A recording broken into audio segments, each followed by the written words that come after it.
Heathrow airport থেকে Singapore এয়ারলাইন্সের একটা ফ্লাইট হিথ্রো টু চাঙ্গি একটা ফ্লাইটে এমন বেশি এয়ার টার্বুলেন্সের শিকার হয়েছিল ওই এয়ারক্রাফটটা, 33 জন যাত্রী সেখানে আহত হয়েছে, একজন যাত্রী নিহত হয়েছে। কেবিন ক্রুজ এয়ার হোস্টেস যারা আছে, একজনের নাক ফেটে, চোখ ফেটে, কপাল ফেটে, ব্লিডিং হয়ে শয়লা। প্রিয় ভাইয়েরা, 40,000 ফিট উপরে বিমানটা যখন কাঁপবে, তখন আমাদেরকে আল্লাহ ছাড়া আর কেউ বাঁচানোর আছে? এত আসতে বললে হবে? ওই কঠিন মুহূর্তে আমার বাবা আমারে বাঁচাতে পারে, আমার বন্ধু আমারে বাঁচাতে পারে। এই গ্রাউন্ডে, জমিনের বুকে আমার প্রোটোকল, আমার ক্ষমতা, আমার দাম্ভিকতা কোনো কিছু আমারে বাঁচাতে পারে? একজন ছাড়া। চিল্লায় বলতে হবে, চিনি কে? সে আল্লাহ বললেন, গোলাম আমি বিপদের সময় ঠিকই তোমাদের বাঁচিয়ে দেই। ওই বিমানের ভেতরে 40,000 ফিট উপরে যখন তোমরা এয়ার টার্বুলেন্সের শিকার হও, তখন নাস্তিকও আল্লাহরে ডাকে, হিন্দু আল্লাহরে ডাকে। জোরে বলেন ঠিক কিনা? আবার বিমানটা যখন শান্ত হয়ে যায়, একটু পরেই বিমানের স্ক্রিনের মধ্যে হিন্দি সিনেমা খোঁজে। বিমানের স্ক্রিনে কিন্তু বিশাল ওখানে আফলাম ফিল্মের একেবারে বুঝাই করা। বিমানটা শান্ত হলে আবার হিন্দি সিনেমা দেখা শুরু করে। একটু আগে ডাকছিল কারে? দেখবেন বাংলাদেশে আমাদের ক্রিকেটাররা যখন অন্য কোনো দেশের সাথে খেলে, অনেক সময় এমন হয় বল বাকি একটা, রান দরকার 6টা। বল বাকি কয়টা? পটুয়াখালী বুঝে নাই বোধহয়। বল বাকি কয়টা? রান দরকার। আপনি দেখবেন ক্যামেরাম্যান তখন গ্যালারিতে খালি দেখায় দর্শকদের যে কি অস্থিরতা। হিপ হপ স্টাইলের মেয়েটা, যে মেয়েটার ওড়না এতক্ষণ ছিল গলায়, এতক্ষণ কইছিল, ওই মেয়েটা দেখবেন ওড়নাটা টেনে মাথায় দিয়ে এরকম মুনাজাত ধরতেছে, আল্লাহ আল্লাহ, একটা ছক্কা, আল্লাহ আল্লাহ, আমার লাল সবুজের পতাকারে তুমি অপমানিত কইরো না আল্লাহ, ইন্ডিয়ার সাথে আমাদের খেলা আল্লাহ আল্লাহ, একটা ছক্কা, একটা। পুরো খেলা জুড়ে এই মেয়ের ওড়না ছিল গলায়, কিন্তু যখন 1 বলে 6 রান দরকার, ওড়না চলে আসছে কোথায়? মাথায়। আবার মুনাজাত আছে না নাই? ঠিকই বাংলাদেশের দামাল ছেলে এমন এক শট মারলো, বল চলে গেল স্টেডিয়ামের বাইরে, ছক্কা, জিতে গেলাম আমরা। পুরো স্টেডিয়াম জুড়ে চিৎকার, হই হুল্লোড়, মৌজ মাস্তি। যেই মেয়েটা মাথার মধ্যে ওড়না দিয়ে এতক্ষণ সুবহানাল্লাহ সুবহানাল্লাহ বলে আল্লাহর কাছে দোয়া করেছে, ওই মেয়ে এখন আবার ওড়না ফেলে দিয়ে নাচা শুরু করে দিয়েছে। তুমি নিরাপদ হয়ে গেছো। ও মিয়া, বিপদ কি শুধু সাগরে আর আকাশে? ঘরের বিপদ, ঘরের ভেতরও বিপদ আসতে পারে কি পারে না? এজন্য সূরা মুলক আল্লাহ বললেন, আমিনতুম মান ফিস সামাই আন ইয়াখসিফা বিকুমুল আরদা ফাইযা হিয়া তামুর। তোমরা কি ভাবছো তোমরা নিরাপদ? সাগরের মধ্যে তুফান, আল্লাহ আল্লাহ ডাকলাম, সদরঘাটে যেয়ে পড়ছি, বাইসা গেছেন তো আপনি। আর পাবে আপনারে আল্লাহ? আল্লাহর তো সাগরের মাঝখানে তো আল্লাহ আপনার পাইছিল, আর তো পাবে না। আর পাবে আপনারে? আর আল্লাহ ধরতে পারবে আপনারে? ঘরের ভেতরও বিপদ দিয়ে আটকাতে পারে কে? 5 স্টার 7 স্টার হোটেলের ভেতরও আমাকে বিপদের মধ্যে ফেলে দিতে পারেন কে? আল্লাহ বললেন, তোমরা কি ভেবেছো তোমরা নিরাপদ? আমি চাইলে ল্যান্ডস্লাইডস, ভূমি ধস দিয়ে 1 লক্ষ এক মুহূর্তে নিয়ে যেতে পারি। এক সুনামি দিয়ে থাপ্পড় মেরে 3 লক্ষ সাগরের ভেতরে ঢুকায় দিতে পারি। 1 সেকেন্ডও লাগে না আমার। أم أمنتم من في السماء أن يرسل عليكم حاصبا فستعلمون كيف نذير। আল্লাহ চাইলে আকাশ থেকে পাথর বৃষ্টি নাজিল করতে পারেন কি পারেন না? এই মুহূর্তে এখানে ভূমিকম্প দিতে পারেন কি পারেন না? আচ্ছা, ভূমিকম্প যখন হয় আমাদের কারো হুঁশ থাকে? আপনি মনে করছেন আমরা সাধারণ মানুষ, আমরা দৌড় দেই, আর প্রেসিডেন্ট প্রধানমন্ত্রী ওনারা বুঝি খাটে শুয়ে থাকে? কথা বুঝে নাই বোধহয়। ভূমিকম্প, আর্থকোয়েক যদি হয়, বাঁচার জন্য আমরা কি করি? হয় খাটের তলায়, ডাইনিং টেবিলের নিচে, উপরে শক্ত কিছু আছে এটার নিচে, অথবা ঘর থুইয়া দেও দৌড়। তো প্রধানমন্ত্রী উনি কি করে?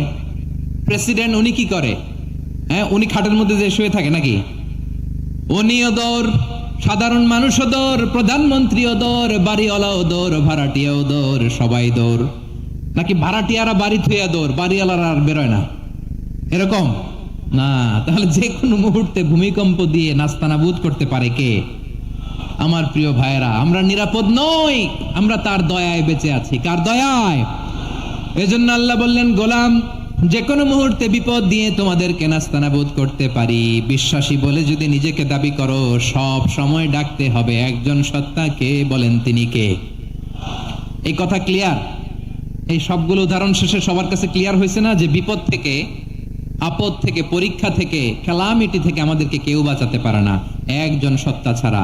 আবারও বলেন তো তিনি কে? ক্লিয়ার? হ্যাঁ, সবাই বুঝতে পারছেন? আচ্ছা, এবার আমরা দেখি বিষ্ণু ইসা ইসলামের জীবনে বিপদ আপদ ছিল কিনা। উনি বিপদ আসলে কিভাবে ডিল করতেন, বিপদ আসলে কোন দোয়া পড়তে হয়, কিভাবে ফরিয়াদের হাত উত্তোলন করতে হয়, কিভাবে রবের দরবারে নতজানু হয়ে ফরিয়াদ করতে হয়, এটা জানার দরকার আছে না নাই? আসুন আমরা বিষ্ণুনবীর জীবনী থেকে দেখি বিপদ আসলে উনি কি করতেন। বিপদ আসলেই প্রথমে বিষ্ণুনবী সাল্লাল্লাহু আলাইহি ওয়াসাল্লাম একটা দোয়া পড়তেন। কি পড়তেন? তিনি পড়তেন, ইন্না লিল্লাহি ওয়া ইন্না ইলাইহি রাজিউন। নিশ্চয় আমরা আল্লাহর জন্য, নিশ্চয় আমরা কার দিকে ফিরবো ভাই? আবার কার দিকে ফিরবো? আওয়াজ করে বলুন তো, আমরা এসেছি কার কাছ থেকে, আবারও ফিরে যাব কার কাছে? এজন্য বিষ্ণুই পড়ছেন, ইন্না লিল্লাহি ওয়া ইন্না ইলাইহি রাজিউন। নিশ্চয় আল্লাহর জন্য, ওই আল্লাহর দিকেই আমরা ফিরে যাব। তারপরে বিশ্বনবী পড়তেন, আল্লাহুম্মা আজুরনি ফি মুসিবাতি ওয়াখলুফ লি খায়রাম মিনহা। একসাথে প্রথমে পড়তেন ইন্না লিল্লাহি ওয়া ইন্না ইলাইহি রাজিউন, তারপর পরই পড়তেন আল্লাহুম্মা আজুরনি ফি মুসিবাতি ওয়াখলুফ লি খায়রাম মিনহা। মানে আল্লাহ, এই যে আমি বিপদে ধৈর্য ধারণ করলাম, এটার সব তুমি আমারে দাও, আর যেটা হারালাম এর চেয়ে ভালো কিছু দিয়ে মেকআপ করে দিও, ভালো কিছু দিয়ে বদল করে দিও। সুবহানাল্লাহ পড়েন। তাহলে বিপদ আসলে আমরা কি পড়ব? কথা বলেন। এই যে আমি শুয়েছিলাম, নাশিদ গাচ্ছিল ওরা, এদেশে পরস্পরে দেখা হলে দেয় সালাম, এদেশে আমজনতার হৃদয় জুড়ে পাকালাম, এদেশে বিপদ এলে সর্বজনে সর্বক্ষণে দোয়া পড়ে ইন্না লিল্লাহ। কি পড়ে? সুবহানাল্লাহ সুবহানাল্লাহ সুবহানাল্লাহ সুবহানাল্লাহ। এদেশে আজান শুনে সূর্য ওঠে শহর গ্রামে, এদেশে আজান শুনে সূর্য ডুবে সন্ধ্যা নামে, এদেশে সকল কাজে সবাই বলে বিসমিল্লাহ, এদেশে ভালো কিছু দেখে শুনে হাসি মুখে সবাই বলে মাশা আল্লাহ। সুবহানাল্লাহ পড়ে। তাহলে বিপদ এলে আমরা কি পড়ি? কথা বুঝলে সবাই উত্তর দিতে হবে, বিপদ এলে কি পড়ি? তাহলে বিপদ এলেই আমরা এখন থেকে ইন্না লিল্লাহ পড়বো, নাকি হাই হুতাশ করবেন? একদল আছে হাই হুতাশ করে, হায় আল্লাহ রে, মোর কি হইল রে, মুই কি হরমু রে, মুই কমবে জামু রে, আছে না নাই? এরকম বিলাপ করতে নিষেধ করেছেন বিশ্বনবী। কি করব, কই যাব, কি হবে, হায় হায়, এরকম হাহুতাশ আছে না নাই? বিশ্বাসীরা হাহুতাশ করে না, তারা ইন্না লিল্লাহ পড়ে। কি পড়ে? মনে থাকবে, আমরা পড়ব ইন্না লিল্লাহি ওয়া ইন্না ইলাইহি রাজিউন। নিশ্চয় আমরা আল্লাহর জন্য, আমরা আল্লাহর দিকেই ফিরে যাব। এরপর পড়ব আল্লাহুম্মা আজুরনি ফি মুসিবাতি ওয়াখলুফ লি খায়রাম মিনহা। আল্লাহ, আমি যে বিপদে ধৈর্য ধারণ করলাম এটার সওয়াব দিও, আর যা হারালাম তার চেয়ে ভালো কিছু দিয়ে বদল করে দিও। সুবহানাল্লাহ পড়েন। বিশ্বনবীর হাদিস শুনলেন উম্মে সালামা রাদিয়াল্লাহু তাআলা আনহা। ওনার স্বামী হলো আবু সালামা। মজার ঘটনা খেয়াল করে শুনেন আমার প্রিয় কলিজার টুকরা ভাইয়েরা। কানগুলো খরগোশের কানের মতো খাড়া করে আমার দিকে তাকান। সাইয়্যিদাতুনা উম্মে সালামা রাদিয়াল্লাহু তাআলা আনহা, ওনার স্বামীর নাম আবু সালামা। শ্রেষ্ঠ দম্পতি, শ্রেষ্ঠ ফ্যামিলি। প্রথমে হিজরত করেছিলেন হাবাসায়, পরে হিজরত করেছেন মদিনায়। উহুদ যুদ্ধের পরে ওনার স্বামী আবু সালামা ইন্তেকাল করলো, শহীদ হলো। সুবহানাল্লাহ পড়েন।